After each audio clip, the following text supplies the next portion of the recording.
My experiences while out of my body, and my return after many days, by Reverend Cora L.V. Richmond. Copyright 1915. Dedication.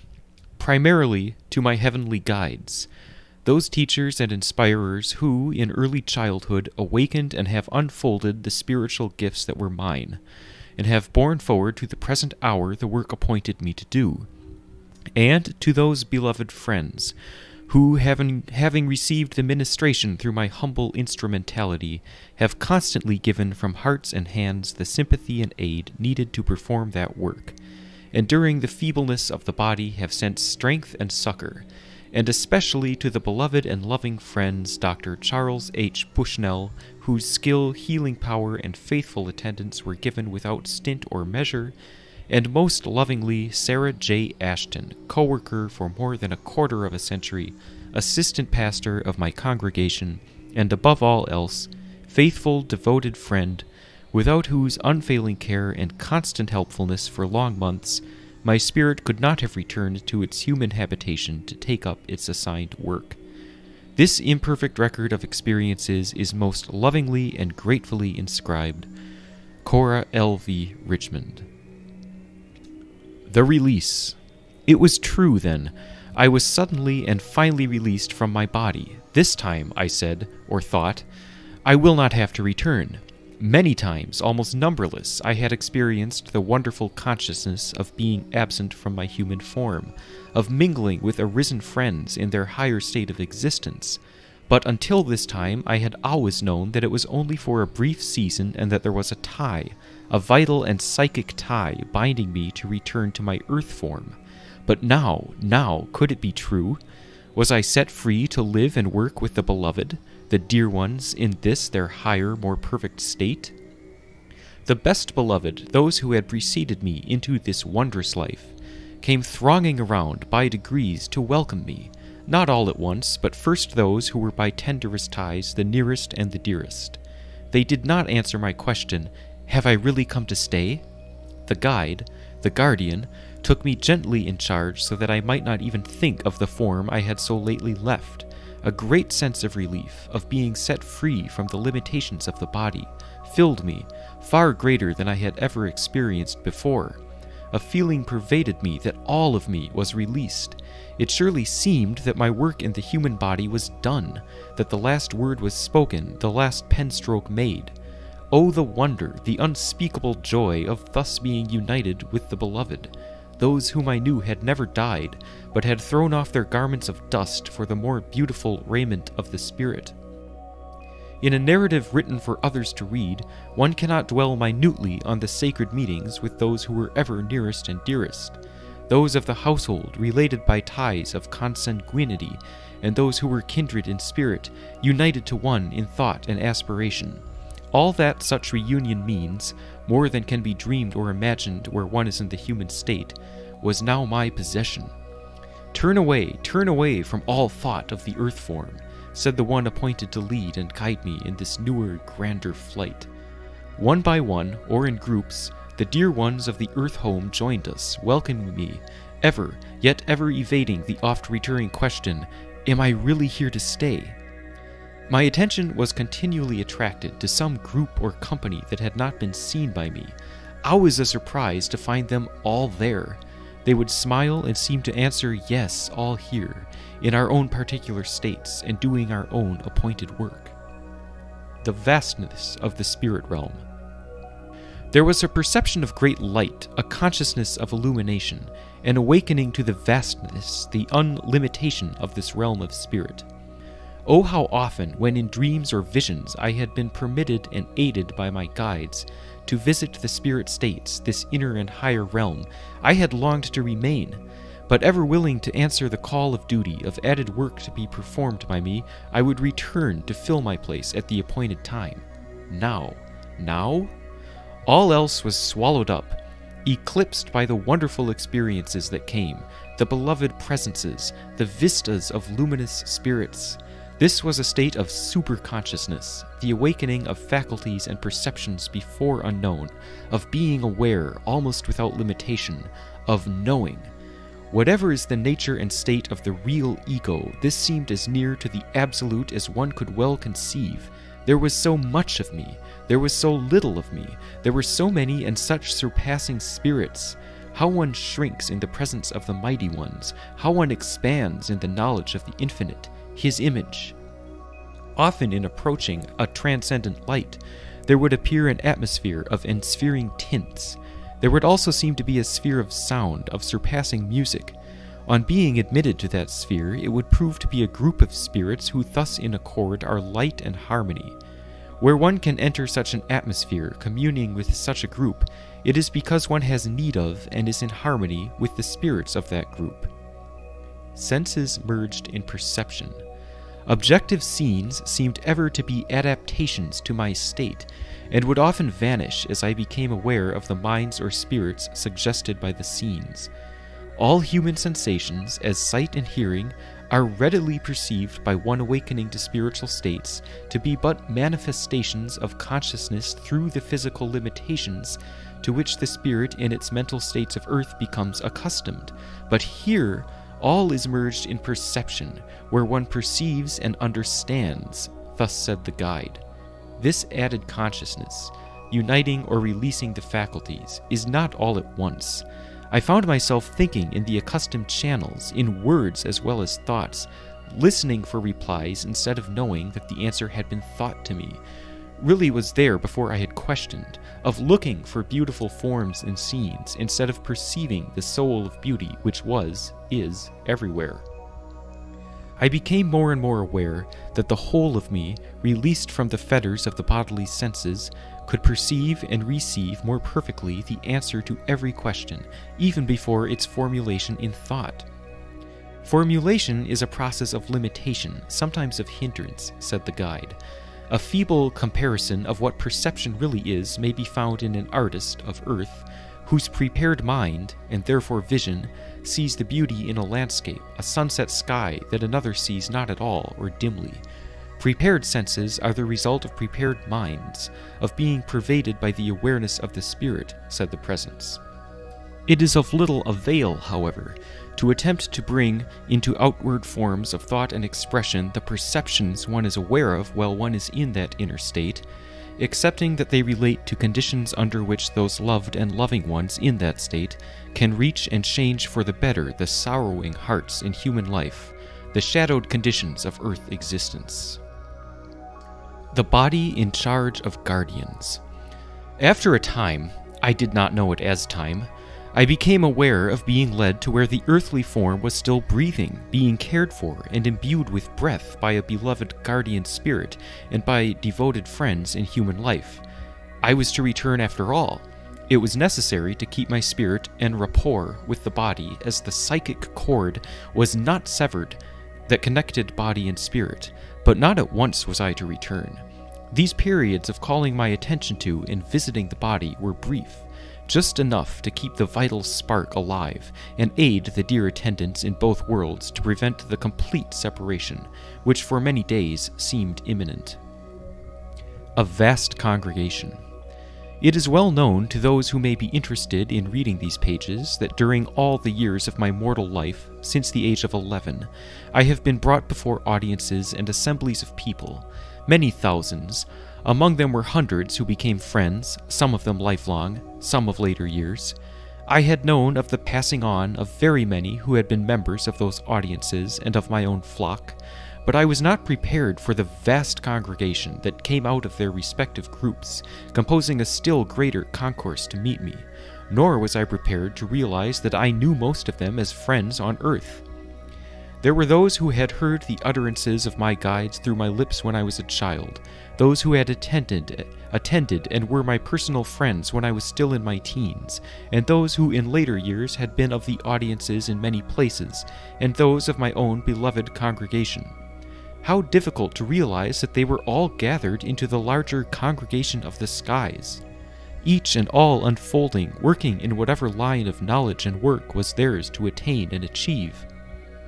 And to find all the treasured jewels of friendship more bright in the added luster of the larger life, the flowers in the garden of true affection growing more and more transcendently fair.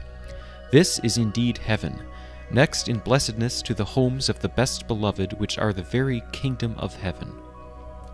Ministrations of spirits. It was wonderful to note the ministrations of spirits to those in other less fortunate states, especially to those in earthly forms. Wherever the ties of consanguinity were also of real affection, the spirit guardians of the household responded to the call, perhaps only a thought, a longing, or a silent prayer for aid and strength, or a need unknown to the one ministered unto.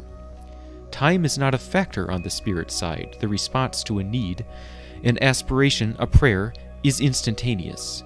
Where there seems to be delay and often doubt in the minds of those on earth as to the presence and ministration of the loved one who has been summoned, it is because of earthly barriers, because those in the human state cannot perceive, and many, alas, are not willing to receive the spirit friend.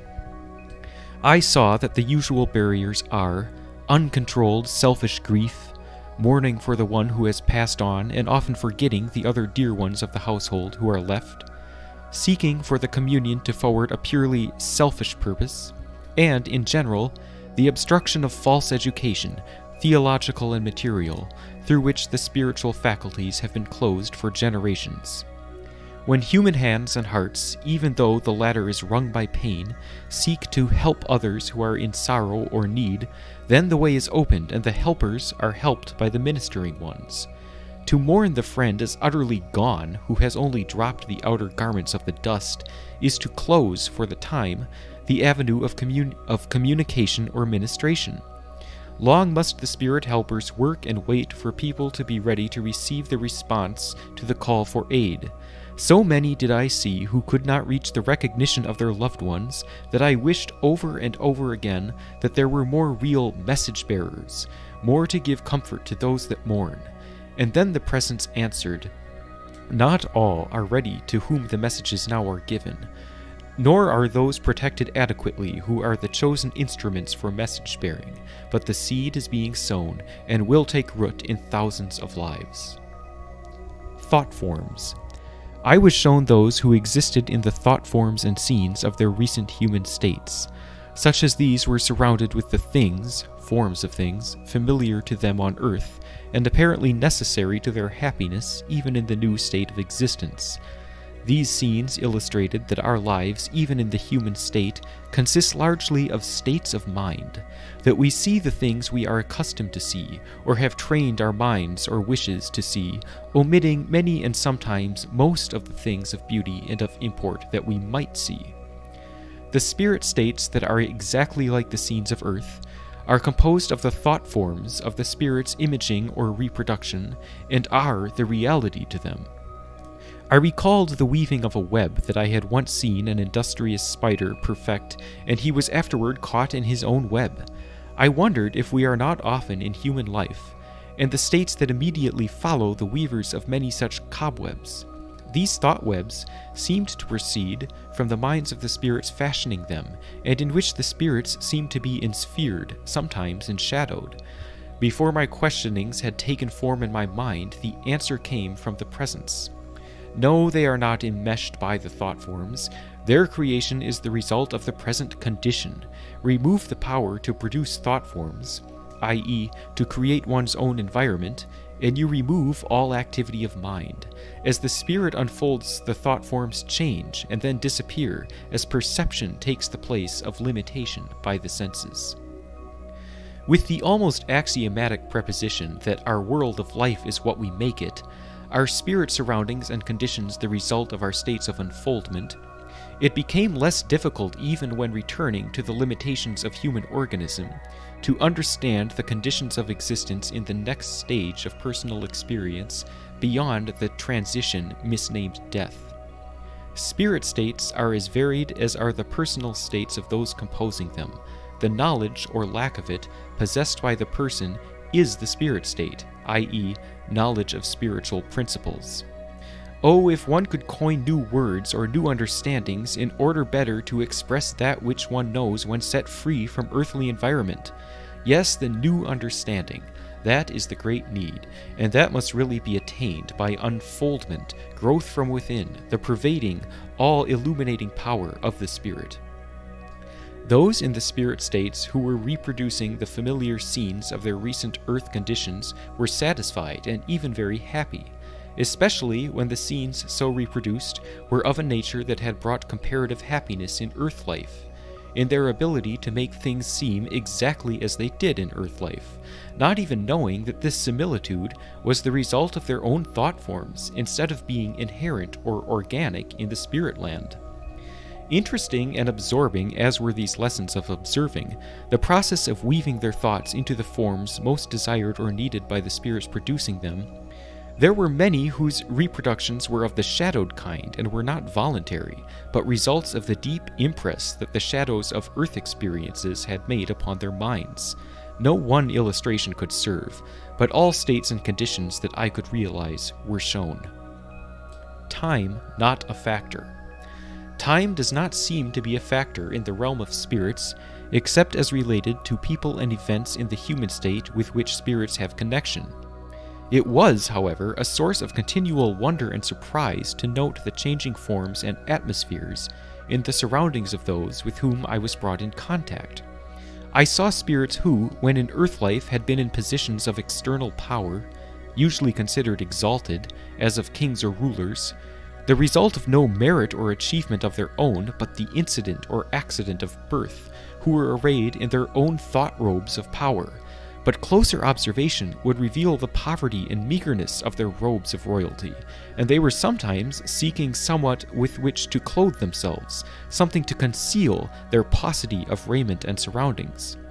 Most of those, however, who had held such positions as are the result of titles, rank, and castes, seemed endowed with perception enough to know that those external conditions are not perpetuated in spirit states, unless one has become so imbued with the idea that titles, wealth, and outward honors are valuable in themselves, and that the divine right of kings is indeed a right derived from heaven. The truly great are humble. I saw many of those who had been poor in worldly possessions, even despised and scorned among men or put to death because of their advocacy of an unpopular cause, now radiant in their own spiritual brightness, unconsciously wearing their sun-bright thoughts for robes of royalty. Ah, how beautiful were they, those of the shining faces and radiant hearts, ever intent on trying to aid humanity, whether in shadowed spirit states or in earthly conditions. One may not give the names, even if one knew them, by which these in the various spirit states were known on earth. I saw many who were known to be great in thoughts, deeds, and words for the enlightenment of their fellow beings. Ever were they humble, as ever are the truly great. None in spirit life are outwardly adorned with the honors given to them or their memory by a tardy world. The truly exalted are far too intent on ameliorating the adverse conditions of spirit and human states to take note of the praise and pomp of earthly celebrations in memory of them, sometimes tardily bestowed. To be truly beloved by an individual, a country, or a world is indeed blessed, and exalted souls do know and understand the true meaning of being appreciated and beloved. The light of the shining ones, the great ones, is not dimmed in the brightness of the higher spheres, for they are of its light a part. Spirit groups and inspirers.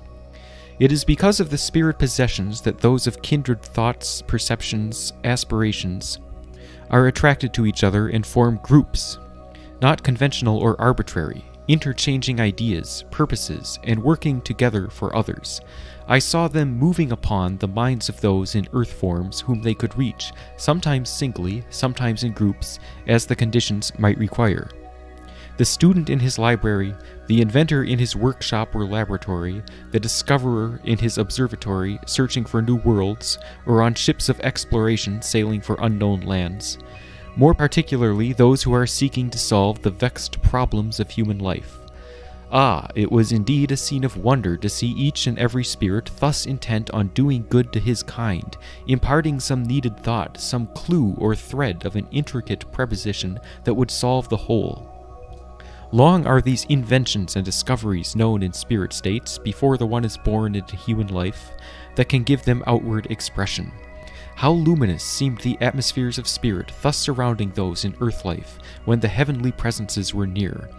and such lives are always luminous in their own brightness, or the higher ones could not draw near and inspire them. The people know the names of some of those now on earth whose discoveries, inventions, and works have transformed the world. Those arisen ones who aid in bearing forward the works beautiful direct their thoughts to such as are ready in earth life. Here are the thinkers, whose knowledge of the truths of the universe constitutes the source of all power, ideas that born of those truths reach the minds prepared to receive them and move the world. We saw and paused among assemblies, groups pursuing their usual course of conferring, interchanging of ideals, and preparing to impart more and more the knowledge that is theirs, as minds are prepared to receive. Knowledge is imparted by adaptation. All such imparting of knowledge must be by adaptation. The spirit is attracted, would be from the very nature of the spirit, to the one best prepared to receive from that spirit. Thus the subtle law of imparting knowledge by adaptation governs the realm of spirit and constitutes the basis of deciding concerning guides, guardian spirits, and all ministering ones. Affection determines the intimate personal guardians. From spirit to spirit. It was most interesting and enlightening to see, as I was permitted to witness, a number of those who are in human states receiving from luminous and illuminating spirits some new application of science or art, some new presentation of truth. The minds of earth, so impressed, are not narrowly questioning from whence do the ideas come, fearful if from another mind that those receiving them may lose their individuality. Such minds know that truths belong to minds, and that somewhere are greater minds than one's own, who can impart knowledge. Truth is the common heritage of souls, of intelligence, and happy is the mind, spirit, or angel that can perceive or receive it from any source. Intelligence alone perceives and imparts intelligence. The process of imparting knowledge from spirit to spirit, whether those imparting and receiving are in spirit states or still in earth forms, grows ever more and more interesting as one passes into greater awakening and perception of the realities, the verities of spirit. Teaching, education, in the human sense, only exists in those states or conditions in the spirit realm where the human methods and forms of thought still govern the minds of the spirits. Love is the great illuminator in all realms and worlds, and thus adaptation of teacher and the one to be taught must be the keynote to all reception of knowledge. One would like to say so much while comparing the educational process of spirit states with the methods of earth, excellent as some of the latter have become, but one must hasten to record added experiences while they are near to the outward consciousness from within. For when one enters again into the daily life of earth, even although it is ever pervaded by those surpassing scenes, the vividness of the higher state becomes dimmed by the necessary veiling that human conditions bring. There is an answer for every question. Everything that I wished to know found ready answer even before the wish was formed into thought. I could realize that the answer came from the guide who was my teacher by adaptation. I could realize that for every real aspiration there is ever an answer. In fact, that the answer from within and above prompts the aspiration, the wish to know. That there is a solution for every so-called problem, for in the final analysis there are no problems except states of non-perception.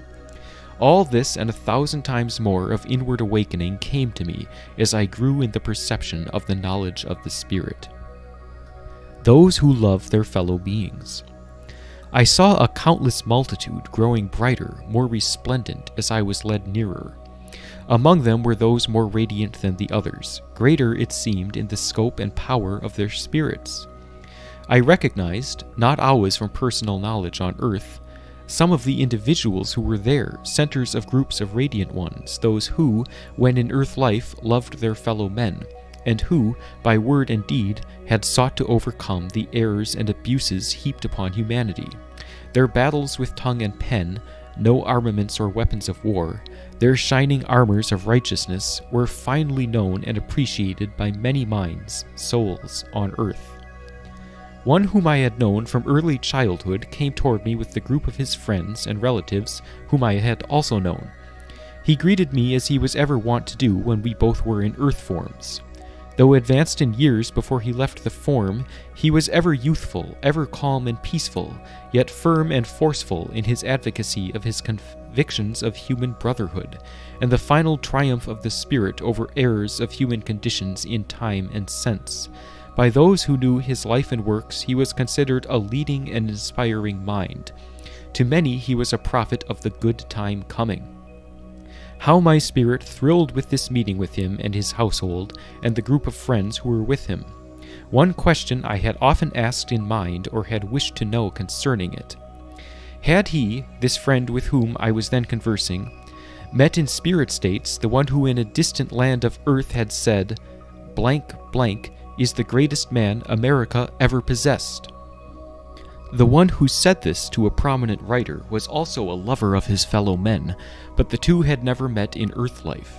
The question was not asked. Before it could be formulated, the answer came. Yes, we have met and often confer together, in all essentials relating to the supreme realities of life and the growth of human beings toward perfection through knowledge of divine truth and love. We are in perfect accord. I then perceived from among that goodly company the one approaching of whom we had been speaking. One thought of him, and our appreciation had attracted him to us. Long and earnestly they spoke of the things to be when the children of earth shall be set free from the shadows caused by ignorance.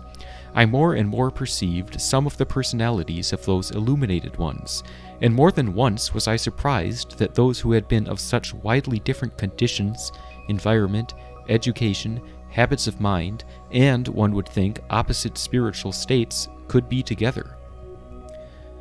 The presence, aware that the surprise would exist, said, "As you already know, differences of birth, nationality, outward rank, and even of education are not real differences in spirit. These are, and were, all lovers of their kind, lovers of peace through enlightenment and righteousness, and they are now, as they were when on earth, constantly seeking through interchange of high ideals to find the best means for helping others, to lift the clouds of ignorance from the minds of earth. Even now one is within your vision whose presence here will surprise you." I saw a stately form and recognized the one who, as the head of a great ecclesiastical organization, had in the prayer for peace issued a short time before he had passed from his earth form, given the following significant sentence: "May they, the nations, remove the causes of war."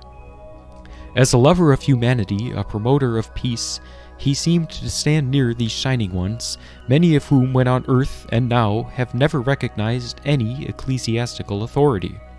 Of course I knew that all such lines, barriers, and human standards are removed, or rapidly vanish, in spirit states among enlightened minds, and that they realize, as this one must have realized, that the earthly office and all its outward symbols and adornments cannot continue in a realm where the real nature stands revealed, the nature of the spirit. All these composing this radiant assemblage were intent on reaching and, for their good, acting upon the minds of those on earth for the promotion of peace on earth and love to all. Alas and alas, those engaged in actual war, the war raging between one half the nations of the earth that call themselves enlightened, cannot be reached until the leaders and rulers have learned the lesson taught by bitter experience. So the present said, and so I had perceived, saddened by the thoughts of the awful human suffering that must ensue. Then I was shown the dense shadow, the awful darkness that seemed an engulfing abyss, the scenes of the conflict now raging on earth. That which I saw, then just begun, seemed, however, more to represent the spiritual and mental states of rulers and leaders than the physical scenes of battles. I saw the bright spots where the ministrants of mercy were rallying, regardless of nationality or class, to aid those physically wounded, to breathe a word of comfort to those injured mortally who were passing on. Above the terrible scenes of battles, I saw those in the rank and file of the armies and navies who were so suddenly wrenched from their bodies. Their first thoughts, as their last thoughts had been, were of those loved ones from whom they were suddenly parted when ordered to the front. They were aided to find the dear ones. Alas, where were the homes, now desolate, many of the families scattered and in deepest suffering, great physical want, and greater grief? They tried, often without avail, to comfort and aid the dear ones, their own states of mind and grief over the separation preventing them from effectively ministering to their loved ones. They soon became aware that the aid could not be material, that spiritual strength and consolation must be from spiritual sources, and that they might, if themselves strong in spirit, move upon the minds of others in human life to aid those dear to them. It was a wonderful sight to behold the ministering spirits succoring, comforting, instructing those thus suddenly thrust into spirit states, none but those endowed with the divine gift of loving compassion, like a Florence Nightingale or a Clara Barton, could so successfully aid those spirits thus ruthlessly torn from their human ties and forms. It is an awful sight. Yet the spirit rescuers are there. The Red Cross of the skies finds its way to those who need the help and guidance. In a measure, the soldiers, all who must go to war on land or sea, are better prepared for the sudden change than those hurled into spirit life by accident of shipwreck or other disaster, or by volcanic or earthquake shock. The soldier knows that he is to confront possible and even probable physical death, and being thus prepared, often is less surprised and shocked when he finds himself out of his body.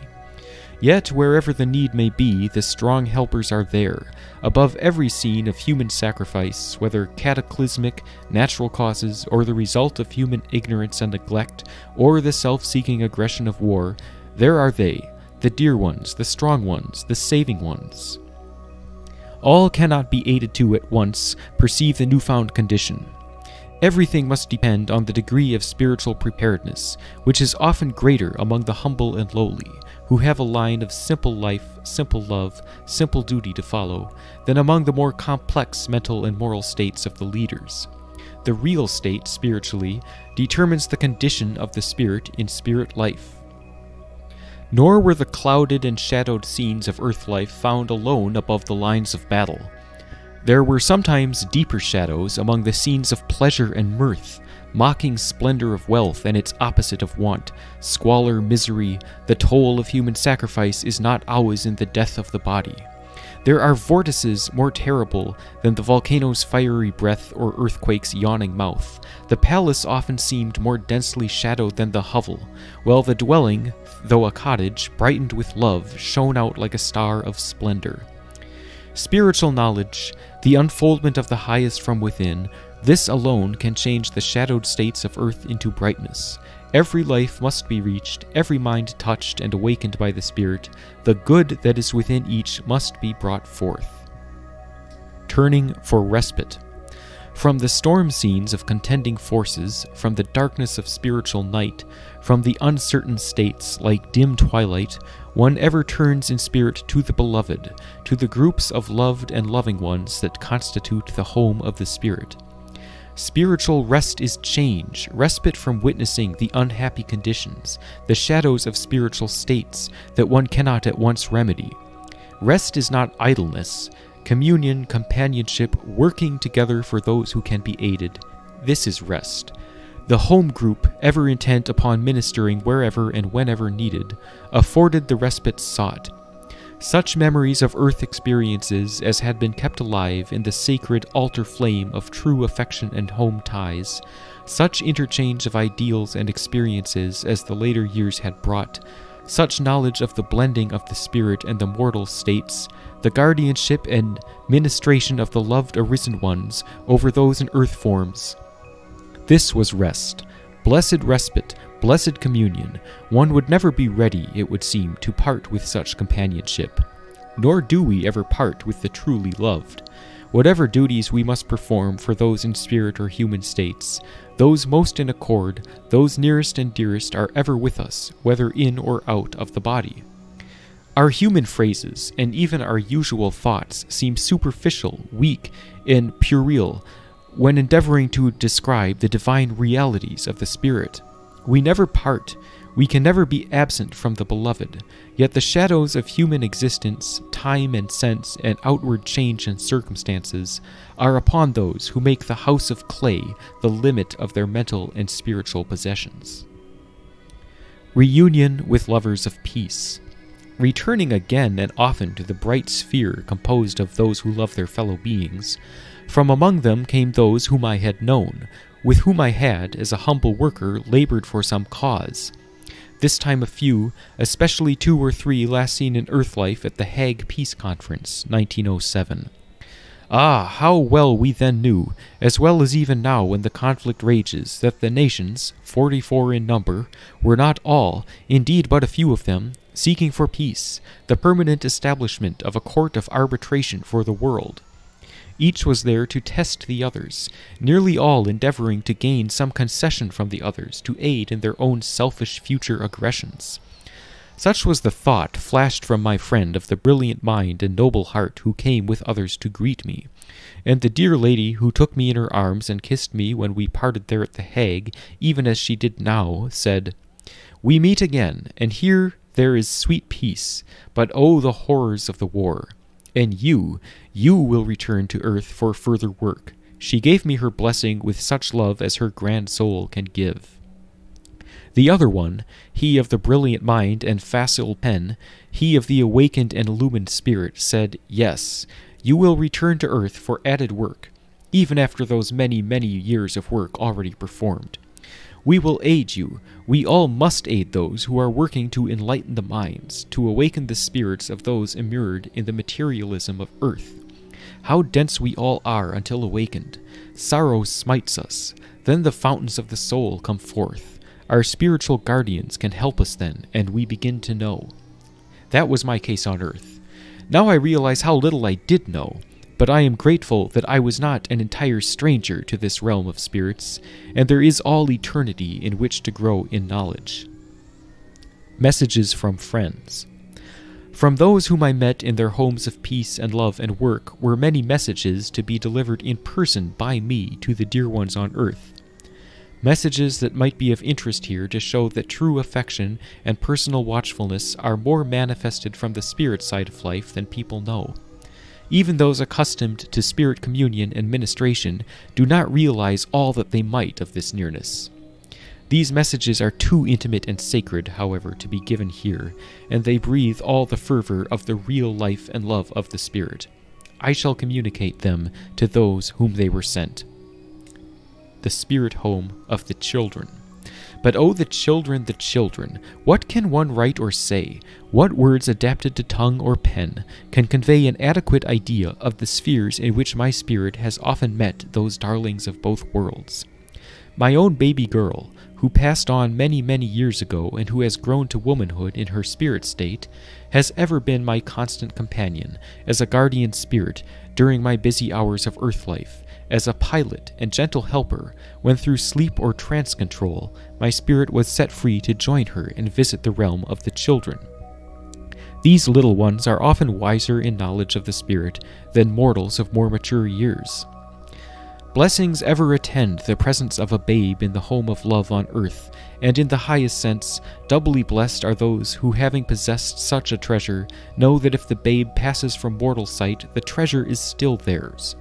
A babe, growing among the flowers of the gardens of spiritual light, is as a light within a light, a joy ensphered in joy. Such a child becomes a sacred guardian unto the household. It was indeed an enchanted realm into which we now entered. Although visited many times during many years, it now seemed more real, more beautiful, more perfect. As far as vision, perception could reach, as vast as the mind could compass or conceive, there were children everywhere. Sporting in the light of their own brightness and joy, they were embodied sunbeams, weaving rainbow-tinted thoughts into forms of beauty. Flowers everywhere, songs of birds and child voices mingling with murmuring waters amid scenes of rarest beauty. Ah, the spirit realm of childhood, the playgrounds of the skies. Not only children, but those of larger growth, parents, teachers, friends were there to teach, to aid, and to grow in greater knowledge and usefulness. Sometimes the children are the teachers to those older in earth years. Isles of light, radiant with flowers and verdure, and surrounded by iridescent waters. Could one ever picture the thought forms of these lovely ones? "Let us make rainbows," exclaimed one fairy-like child among a group of playmates, some of whom were new in that realm. A questioning look came into the eyes of those addressed. How can we make rainbows? A child teacher drew near and said, I will show you, come with me. The 5 or 6 eagerly responded. Take hold of hands, the teacher said, and have no fear. There can be no rainbows without clouds and light. I was permitted to follow, with sight or ken, as the teacher led them away from those enchanting scenes to where the clouds and shadows hung dark beneath and around them. They had drawn near a large city of earth. Oh, let's not go here, said one. It seems so dark. But the others urged her on. Soon one little boy among them said, See, there is a little girl. She is cold and is crying on the street. She is hungry too. Let us help her. They drew near, and the child, feeling comforted, she knew not why, sobbed more softly and prayed, Oh, my mamma in heaven, can you hear me, and send help to brother and baby? You loved us so. Then the spirit children saw a man approaching. They fairly pushed him toward the weeping child, to whom he spoke kindly, asking, What is the matter, my little girl? Oh, sir, my mother is dead, and my brother is sick, and the baby has nothing to eat. We're so cold in that room. Can you take me there? Asked the man, and he held out his hand for her to lead him. She clasped 2 of his fingers with her tiny hand, and led him through the dark streets to a narrow alley and up some dark, creaking stairs. Yes, there was little brother crying for mamma, for sister, and the baby asleep but sobbing. The kind-hearted man saw everything at a glance. Don't cry, my little man. I'll be back in a few minutes. Take care of them, little lady, until I come. The spirit children had helped and helped. They saw the spirit mother looking very sad, bending above the baby and then above little brother. They also tried to comfort him and help the little girl. They saw the man go to a telephone and talk with someone, and they could see and feel the light of kindness with which he spoke and in which the answers came. How quick he was! He found a place to buy food. He came back soon, built a fire, warmed some milk, gave the other children something to ease the worst pangs of hunger. Presently a woman came, such a kind heart. She too worked fast. She gave the baby some food prepared in the milk, helped the little sick boy, who was more in need of bodily comfort than anything else, soothed and fed the little girl, who, little mother that she was, at once aided in caring for the baby. How the spirit children worked too. They had made the man see and hear the little girl, had aided in guiding her to the dismal room called home, had helped him find the telephone and the place to buy the food, had helped the woman to find the place, had helped to take care of the children and comfort them and the spirit mother. Now, said the teacher, we will return to our beautiful home. One little boy whispered to the teacher, I know there are more children and people who need help down there. Can we go again and help? Whenever you choose to make rainbows or flowers or other beautiful things, we will go. And they rejoiced. Lo, as they passed through the encompassing clouds, circles of rainbows overspanned them, and paths of rainbows guided them to their spirit home. When the other children saw them approaching, they sang, Oh, the rainbows, oh, the rainbows. When you dry the tears of sorrow and help those in need, you make rainbows. All spirit children are taught to visit the scenes of earth life. The home and its loved ones, where they are missed, ever attracts them, and they are taught to minister, to aid, to guard. If they had no home on earth, they try to aid those who still remain in the orphan realm of human life. There are no orphans in the spirit realm. Mothers whose babes are in the earth life help to care for those little waifs thrust out of human existence, and for spirit children that pine for mother love. Children whose parents are in earth life are taught to aid and comfort those in the home, as well as those who have no home. Especially cared for are the little waifs who were not welcome in the earth forms. Even those who have not seen the light of earthly day, not always from among the poor of earth were they driven, especially those abandoned by the unfortunate or misguided mothers. These and all are mothered by the spirits whose hearts are filled with mother love. And here it is well to note that not all who are earthly parents are real fathers and mothers, and many who are childless work night and day in the asylums on earth to save some neglected, forsaken child. These are real parents. What greater punishment could there be than when the human mother has turned away from the sacred gift of motherhood, she meets on entering spirit life her own neglected babe who welcomes her there, coals of fire. It is not always to visit scenes of sorrow and want that the spirit children are led to the earth. houses, schools, playgrounds, lyceums where the little ones of earth are taught, places of entertainment and amusement where they play and sing and grow. There also are the playmates of the spirit home, mingling with them and endeavoring to impress them with thoughts and deeds of loving kindness, with things of beauty. Returning to the realm of spirit children, one finds such respite from care, such constant sources of happiness, such fashioning of forms of beauty. Oh, that all could know! Knowledge of all this has reached but few on earth, yet more and more will human minds be pervaded by the methods of the skies. Those who have given new methods of education to the people of earth have been inspired somewhat by these teachers in spirit states. Frowell, whose kindergarten system was intended for children of all ages. A.J. Davis, whose progressive lyceum system was not intended exclusively for Sunday training of children, but in its inception was a reproduction of the teaching in spirit states, as far as his mind and inspiration could reproduce such beautiful methods. Even if one could give in human language the form of teaching or methods of the spirit states, the law of adaptation prevailing in the higher realms might not always be available in human life. How beautiful to know that growth and the best opportunity for the highest unfoldment, with most loving teachers and guardians, surround the darlings who have passed from the households of earth. Hear then, O human parents, O sisters and brothers, you who miss the bodily presence of the one who occupied the vacant chair, you who feel the pervading sense of the absence of the loved children. Here they are, bringing to your very homes and hearts, could you but realize it, the love, the knowledge, the wisdom, the beauty of the skies. Beauty and harmony. Ever from childhood through all the years of earth life, beautiful scenery, tints of earth and sky, music, in fact all beautiful sights and sounds, strongly appealed to me. In the spirit states, I noticed that harmonious colors, beautiful scenes, and often exquisite music greeted me as we approached groups of radiant atmospheres, encircling spheres of light, such exquisite sounds of harmony as one dreams must be the music of the spheres. On approaching nearer, I would perceive that the tints and sounds, as they reached me, were the radiations of thought, the spirit activities of these thus ensphered, who have attained real harmony. They were not making beautiful colors and music, but living them. The artists. Perhaps I have elsewhere written that music in spirit states does not always accompany the one who was a musician on earth. And harmony of color, beautiful surroundings, may ensphere one who never thought of being an artist. Their lives have been interwoven with sweet and loving thoughts and deeds.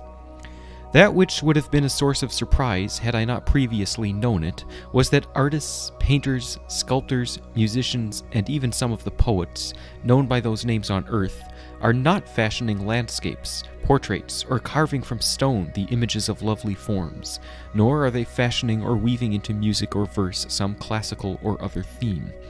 All of those who were geniuses, all who were idealists, true lovers of their kind, find here in spirit life their highest happiness in ministering to others, in moving upon the minds, hearts, spirits of those to whom they are adapted, until they perceive the soul of beauty and fashion it into their lives. The masters of art, painters, sculptors, builders, construct their temples and adorn them with lives, the true images of beauty in thought, feeling, aspiration, achievement. Music is perfect harmony of one life with itself and others, of many lives in all their highest purposes. Such are the creators of the symphonies of the skies.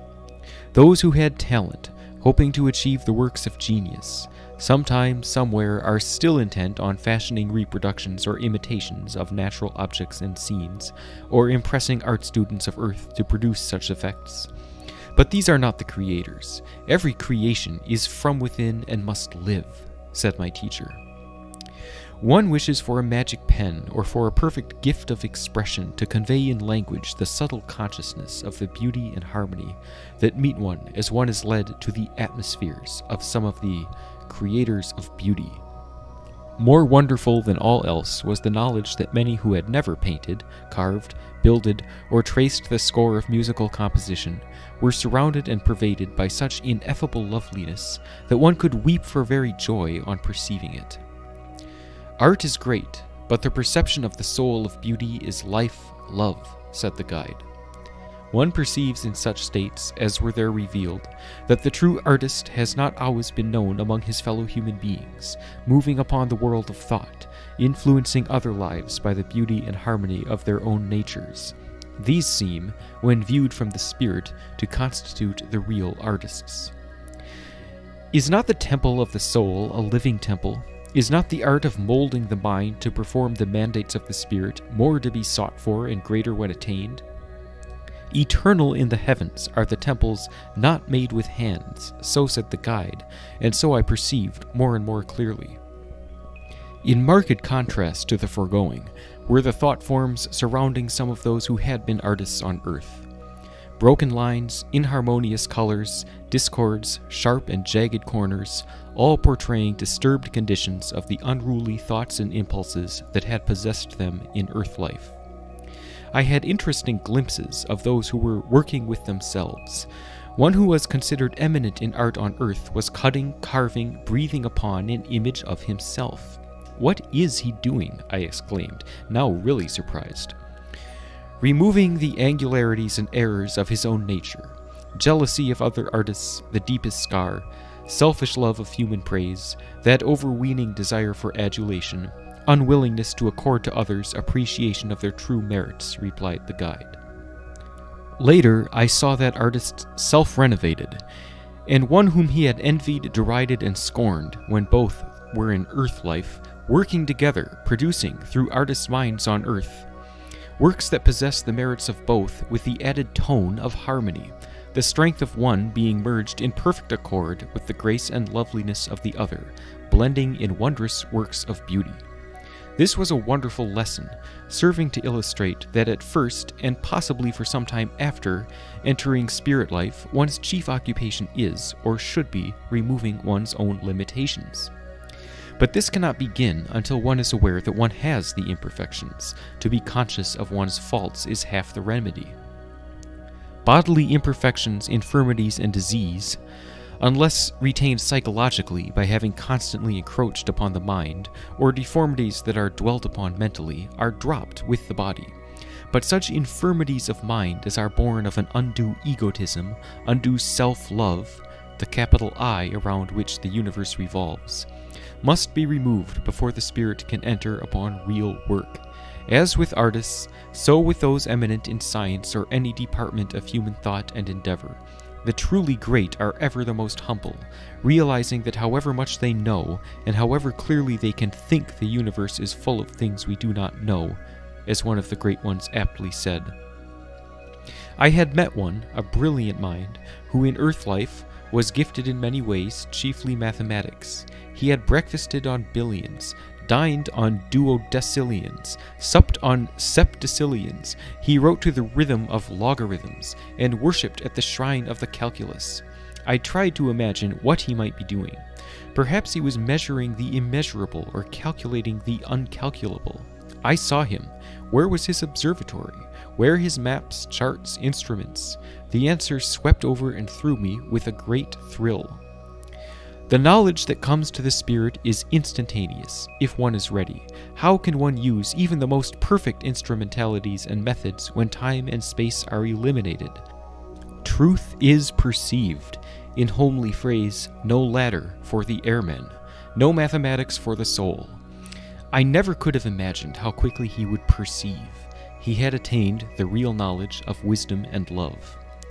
The poet-prophets of the world, those who have sung in immortal verse, were the truths of the skies. Truths of freedom, justice, love, spiritual exaltation, moved by the theme of their songs, using their art as a setting to the jewel of truth. These endowed ones knew that without the inspiring theme, the words, the rhythm would be empty bubbles, glittering nothings. All are teachers. All exalted lives, spiritually, moving and living in similar planes of thought, born of their spiritual states, are attracted to each other in spirit life for the interchange of perceptions of truth and bearing forward the work of illuminating such minds on earth as are ready to receive along the lines of human progress and unfoldment, imparting the things they are ready to know. Spirits, the wise ones, do not make the mistake, as many do in human life, of trying to force upon the minds of those whom they teach the truths or knowledge for which those minds are not prepared. Arithmetic first, after that geometry and higher mathematics is the rule in earth schools. So in the instruction by spirit teachers there is adaptation to the pupil, not only of the teacher but of that which is to be taught. There are ministering spirits adapted to every condition. I could but marvel at the wonderful workings of these principles that govern the influence of mind upon mind, really spirit upon spirit, so much more complex yet more potent than the forces and operation of the laws of the material universe, laws so little understood, forces so dimly perceived. Most of the people on the earth plane know so little even concerning the things and forces most intimately connected with their bodily existence, the sunshine, the air they breathe, the earth beneath them, the sea, and the heavens of stars. We must not wonder overmuch that they know little or nothing of this inner, though more real, realm of spirit. This was from the guide, anticipating the question that was welling up from the mind. Why do not those on earth know more of these spirit states, more of their own condition spiritually? The answer had already been given, and as we passed on, the teacher said, "Growth, unfoldment, waiting, working." Co-workers. Among the groups and assemblages whom I met and with whom I was most frequently in communication during this surpassing sojourn, were the arisen co-workers in the movement with which my life work has been most identified, spiritualism. In the work of a lifetime as a chosen instrument to bear glad tidings, to promote the knowledge of spirit existence here and beyond the change called death, and the ministration from and communion with the arisen ones, I had met in outward existence every leading mind and every worker, medium, known in the spiritualistic movement. We were always friends, always co-workers, sisters and brothers, bearing forward a great truth. Very frequently during this wonderful visit in the realm of spirit I saw them, either alone or in smaller or larger groups, renewing the companionship that had been so beautiful and delightful when we had worked side by side in human forms. In your memory, dear reader, or in your reading, scan the list of names who were first known as investigators, then as spiritualists, and the names of those known as mediums. There were no psychics in those days. I knew and loved them all. I met them all. Each one in spirit life is still engaged in imparting this knowledge, most important of all that human beings can receive, concerning spiritual truth, existence, life, love, work beyond the change called death. Spiritualism as a movement. I had ever been instructed by my guides, was given to the world when needed, and when there were those upon the earth who were ready, when the ages were ripe for its coming. In spirit states of earth and in the realms far beyond were those who knew the day and hour had come for moving upon the minds of earth with this new illumination. There was from the smallest to the greatest, from the seemingly least to the most important of the manifestations, a concerted action. The rappings at Hydesville were no accident, the visions of clairvoyant and seer, the writings and trance utterances, phenomenal, were all a part of this stupendous movement. All under guidance of those wise spirits who knew what the people of the world needed and gave it to them according to their needs. Necessarily, many extremists and imitators would be attracted to the subject, like driftwood following or borne upon every new current of thought. But it is safe to say that spiritualism during the 67 years since the Rochester knockings has attracted the attention of more eminent minds in every department of human research, and convinced them too, and given knowledge and consolation to a greater number of people than any movement or system of knowledge in ancient or modern times. With those who are willing and anxious to be classed as spiritualists, it is knowledge of life beyond death, and of the presence and ministration of the beloved arisen ones. So spoke my guide to me, and to the group of co-workers who had come forward to meet and greet me. How young and beautiful they were. Always I had noted in earth life how beautiful the dear ones are when one has been for a time absent from them. And here, in this realm of perpetual youth, with the freedom from human pain and cares that some of them had so bravely borne, I could but note the beauty that is theirs. In the interchange of thought and experiences with these arisen coworkers, I could readily understand that being brought into direct personal relationship with their guides, inspirers, teachers, helpers, and with each other, they had become more and more aware of the true meaning and nature of the gifts, mediumship, that were theirs when in the form, and they realized that even those inspirers and teachers were also the instruments of higher and wiser spirits. One sister worker said to me, "I always wanted to see my guides as you did, but I could not, for the gift of spirit vision was not mine. Now I understand what it means to see with the eyes of the spirit, and I am satisfied." Those who had been my most intimate coworkers had many things to tell me of their awakening into added perception of spiritual things, and of the work assigned them in their new state of existence, still ministering, still trying to lift the veil, mostly of ignorance, that divides mortals from their arisen ones. Many were the loving messages sent to friends and loved companions still in earth life. "Tell them you saw me here in spirit life, and I am ever near them, in response to a thought or wish, or especially in need, guiding, guarding, aiding." It seems better to receive a message from one who has been there, one who has actually seen and conversed with one's friends face to face and spirit to spirit. So in the treasure house of my spirit are stored those messages to be given whenever I meet any of those loved ones in human life to whom I was so fortunate as to bear a message. It is to them alone that the message for them can be given. The transcendent brightness and spiritual beauty of that assemblage of spirits, from guardian spirits of relatives and friends to the wisest and most advanced that one could see, are beyond my power of language to express. There is no formal taking of one's place or position, no ceremonious assigning of duty or work, but in groups and larger companies, as well as in personal ministrations, a mutual understanding of purpose according to adaptation. If a united or concerted action upon earth minds for any given purpose is needed, it is readily perceived and entered upon by all who are in accord, and is performed by such methods as enlightened spirits readily understand.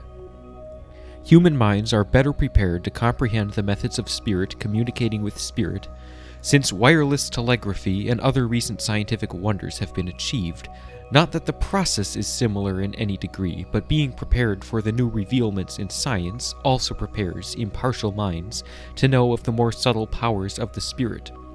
Volition in its highest analysis is the one attribute of the spirit by which other spirits know, through perception, what is being imparted, but there must ever be accord, sympathy, adaptation. From some of those who had been my friends in my early life and who were leading minds in this cause and in other subjects of human interest, I received many thoughts and suggestions concerning the present status of the movement, spiritualism, and what they now think of the possible and desirable results of united action, organization for the work and the workers. These and many other themes must be left for opportunity, time, and strength to reveal as my work goes on in human life. One notes the same minds and spirits in many assemblages of the different branches of all purposes for aiding humanity. Even as when on earth the pioneers in anti-slavery, equal suffrage, temperance were the same staunch body of men and women, ready now as then to respond to the call to give a voice to truth. In the assemblies for promoting peace by those who love their fellow men, there was the universal sentiment, peace must be born of justice, and justice can only come by true fraternity. My country is the world, my countrymen all mankind. This is the standard extending to include all souls. It seems to inhere in the very nature of human life that men will fight for 1. Personal liberty, freedom from physical bondage and involuntary servitude. 2. For defense of those nearest and dearest enshrined in the home. 3. For country when it represents the home and those ideals to which the heart ever clings. To remove the causes of war. All selfish seeking, all aggression by any nation upon the rights of others must cease, and this must come by growth, by enlightenment in the cardinal principles of justice, love, and truth. These and many other thoughts were given forth in that assembly. A great wave of uprising among the women of all nations was predicted in favor of conditions that would make for peace, leading to united efforts between the most enlightened men and women of all nations to the establishment of peace born of right, not might. Footnote: this was before the Women's Peace Congress had been thought of by Earth minds. The peace foretold by poets and sages of all time, yet all agree in that wonderful assemblage that treaties of peace are without avail unless the moral force of the nations, among their leaders, rulers, and a majority of their people, is sufficient to dominate and make just treaties binding. As individuals are now expected to adjust their difference in courts of law, often misnamed justice, and it is the aim of a majority of citizens not to encroach upon the real rights of others, so the time must come when nations will agree to a similar method in adjusting possible differences that may arise, and this much can come even before the real millennium of peace on earth and love to all mankind. There must be some other international tribunal than the battlefield. Earth, sea, and air must not be held in bondage for physical carnage. In the final day of peace, even peace tribunals will not be needed, but now may angels speed the day of peace born of justice. In most instances, I could tell the personality or human name of each one giving forth a particular thought, and all were in accord. Alas, I could also perceive that they saw, in viewing the conditions of earth, that the end is not yet. I cannot mar this wonderful visit, this respite from pain and cares of earth, by dwelling too long among the shadows, war clouds, and darkened states of earth life. As beyond the storm clouds of earth's nearest material atmosphere, the sun always shines glorious, and with resplendent brightness, so beyond the horrors of war, the desolation and ravagement of nations incident thereto, beyond the storms, earthquakes, and cataclysmic throes of nature, the sun of spiritual hope and love ever shines, surpassing fair, and all the angelic and spiritual hosts are ready to aid, strengthen, succor the spirits enshrouded in time and earth conditions. The return. More and more frequent were the summons and the visits to my mortal body to re-imbue, as it was now found possible, with my spirit, to restore with the personal presence the body within which the vital spark had been kept alive by blessed guardian spirits and devoted friends on earth. More and more the spirit home friends, the best beloved, and the guides encouraged the thought of my return to fulfill the appointed work on earth.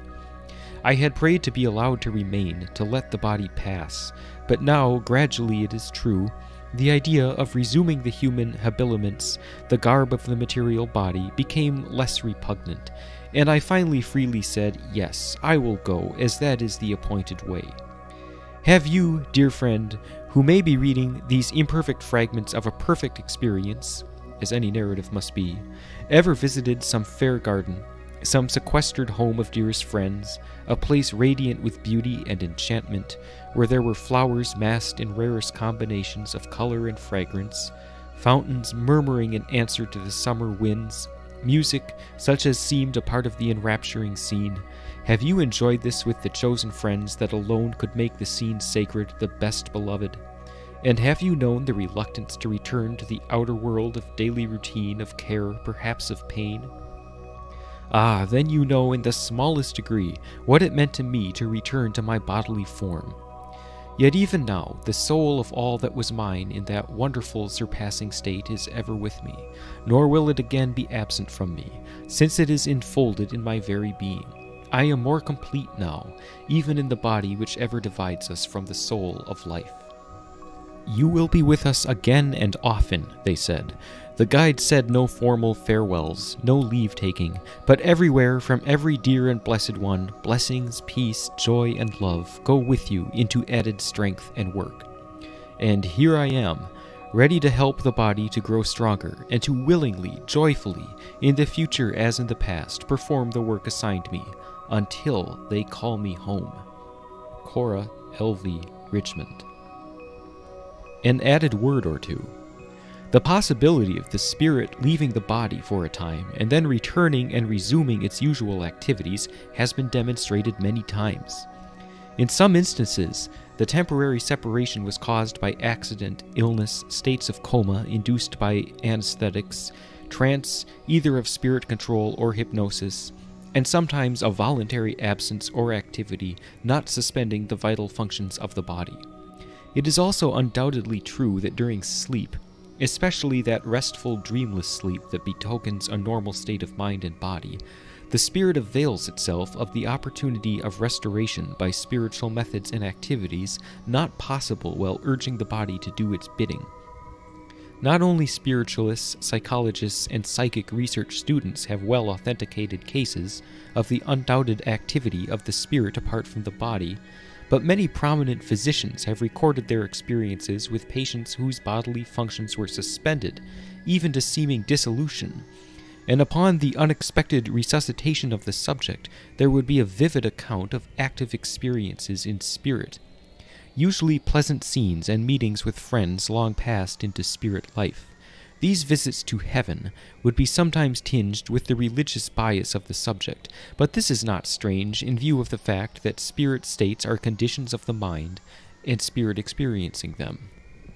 Among the most familiar popular illustrations are those narrated by Elizabeth Stuart Phelps, especially by Gail Hamilton, who, being thought dead, returned to her body, narrated to her pastor the experiences she had during that period of suspended animation, and resumed her pen, remaining in mortal life a considerable time thereafter.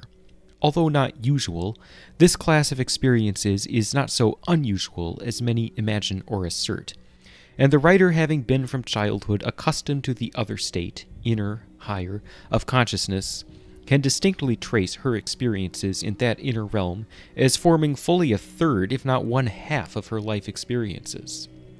The realm of spirit in which she has so often found herself a participant is, therefore, no unfamiliar realm. In fact, if called upon to decide which state is the reality, the life, she would unhesitatingly say the inner state, the supermundane realm.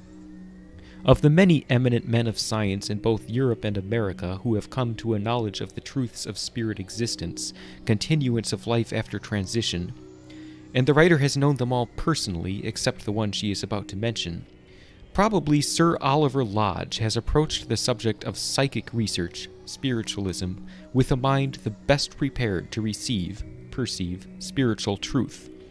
I say this with the utmost reverence and admiration for the long list of names, eminent alike in their personal qualities and scientific attainments, whose lives have been made brighter by a knowledge of demonstrated future existence and a belief in the immortality of the soul.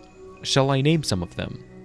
Hare, Mapes, Denton, Wallace, Crookes, Varley, Zollner, Flammarion. The list is almost endless. Sir Oliver Lodge has not only recently, and very publicly, announced his full belief, knowledge, of continued personal existence beyond the change called death, but the possibility of communion with those gone before and the certainty that he had personal evidence beyond cavil or doubt, proofs indubitable of the presence of and communication with his particular friends, but, and this is the point I wish to emphasize, in his earlier utterances on this subject, he said in effect, "When I become aware that the human spirit, while still animating the body, or not released by death, has such surpassing powers, telepathy, voluntary action apart from the body, showing conclusively that the activities of the mind are not dependent upon the physical organism, I concluded there must be evidence to show that the spirit can and does survive the body." This and much more was in his published statements concerning his investigations in connection with psychic research, showing that he approached the subject not only from the effect to cause line of usual scientific investigation, but had already in his quickened perception the vivification of a priori knowledge leading from cause to effect.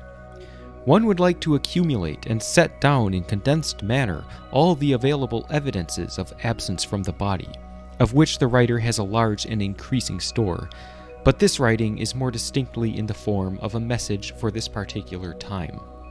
With our own other world within and about us, moving like wings of light on dark and stormy air, With such unused wonderful powers, what wonder that one having partaken of the bounties of that inner realm longs to awaken the sleeping spirits of those in human life. Or more correctly speaking, tear aside the veil and show how wonderful are the dormant powers within each person, soul powers more active perhaps than any are aware. Who can tell, until the film of mental blindness is removed, how great may be the works accomplished by the spirit when the body sleeps, when one is absent-minded, or when thinking intently of a particular friend, one finds at that very day and hour the friend had passed away. It is of the substance that dreams are made that we shall ultimately find our divinest realities, our very lives are fashioned. This narrative of experiences while out of my body is only a prelude to those vaster heights, those more inner scenes that I hope sometime to be able to record. The symphony is life itself, whose theme of love is endless, endless, endless. The author. Okay, that's the end of the book.